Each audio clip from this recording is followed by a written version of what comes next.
Epicurus was doing was picking up on a rather common sense point, which is that friends are a major source of happiness.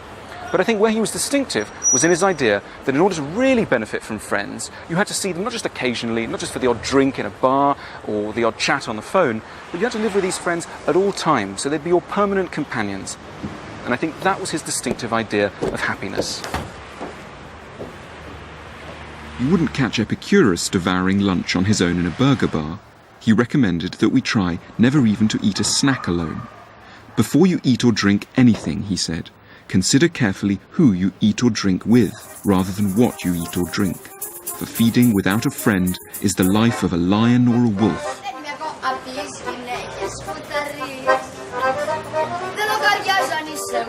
The second thing Epicurus thought we needed to be happy was freedom. And in order to achieve it, he and his friends decided to leave Athens altogether. For them, to be free meant to be financially independent, economically self-sufficient, not answerable to horrible bosses for their income. So they resolved to leave city life and its competitive and gossipy atmosphere behind them once and for all. So they left Athens and started what could best have been described as a commune. We must free ourselves from the prison of everyday life and politics, Epicurus wrote. And that's precisely what they did. The life was simple, but at least they enjoyed their freedom. They didn't mind if they looked shabby or didn't have as much money as other people, because they were self-sufficient and had gained their independence from what other people thought. There was, in the financial sense, nothing to prove. Epicurus believed there was a third ingredient necessary for happiness, and that was an analysed life, by which he meant a life in which we take time off to reflect on our worries, to analyse what is troubling us. Our anxieties quickly diminish if we give ourselves time to think them through. And to do that, we need to take a step back from the noisy distractions of the commercial world and to find time and space for quiet thinking about our lives. Of course, having loads of money has never made anyone unhappy, but I think the lovely idea in Epicurus is that if you're denied money for whatever reason, and yet you have his three goods, that is, you've got friends, you've got an analysed life, and you're self-sufficient, then you'll never be denied happiness. And conversely, if you've got loads of money, but you're lacking friends, you haven't got a self-sufficient life, you're not doing a lot of analysing, then you'll never be happy, according to Epicurus. So if we try and draw this relationship between happiness and money on a graph, imagine that on this side of the graph, you've got levels of happiness, happy you are, and then on this side, you've got levels of income. Now for Epicurus, so long as you've got enough money to provide you with the essentials of life, you can start to be happy fairly early on if you have his three goods. And you won't get any happier the more money you accumulate. Level of happiness stays pretty steady. However, if you've got loads of money and yet you haven't got any friends, you're not self-sufficient, you've got loads of anxieties, then your level of happiness is going to stay very flat.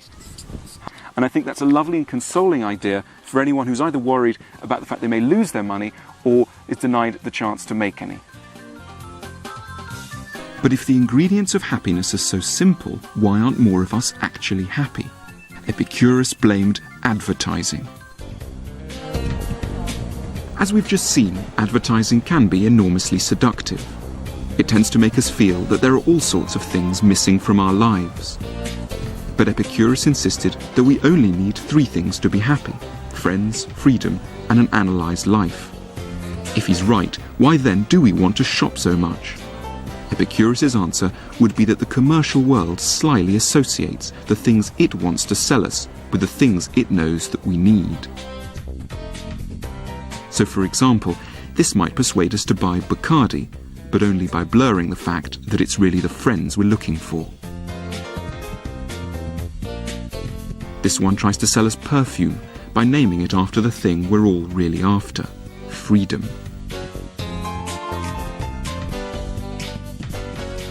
And this one flogs us whiskey by promising the calm resolution of our problems that only an analysed life could bring us. And it's this blurring of our desires that makes us so confused about what it is we want.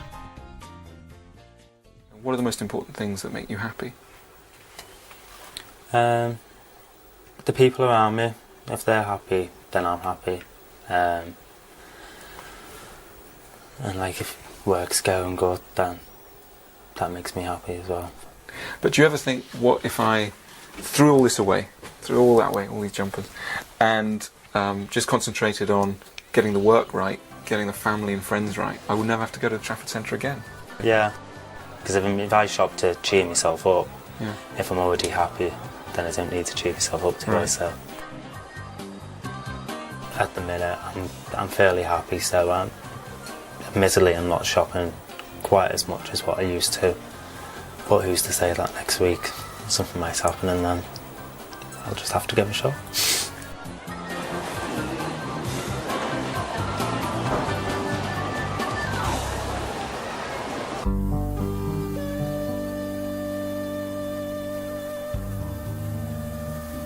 Epicurus may have lived more than 2,000 years ago, but he would have understood the pressures that make people like Stephen shop so much, and he had a bold and practical solution to counter them.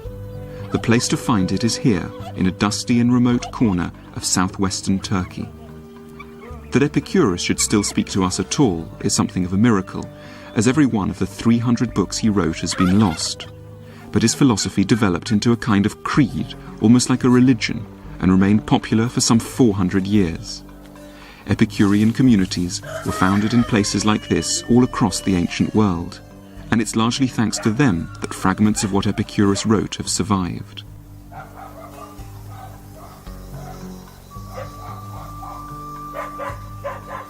I've come with local archaeologist Mustafa Adak to see the ruins of the ancient town of Oynoanda. Oynoanda was once home to 25,000 people, a place with a lavish theatre, a busy marketplace or agora, and a huge aqueduct. It was also home to a follower of Epicurus's philosophy, one of the wealthiest citizens of the town, a man called Diogenes of Oynoanda. Around the AD 120s, this Diogenes took a highly unusual decision. He paid for an enormous wall to be put up, as part of a giant structure known as a stoa, on which he had inscribed Epicurus's entire philosophy of happiness, so that all the citizens of his town could learn and be inspired by it. So where are we walking now?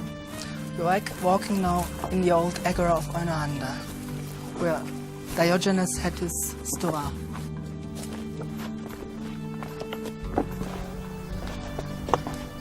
What we're seeing now is there's bits of the wall. The stoa was broken up by earthquake, most probably, and there are more than 200 fragments of the inscription. This is one of the fragments. This is the beginning of the inscription. And this is where Diogenes tries to explain why he put up the wall.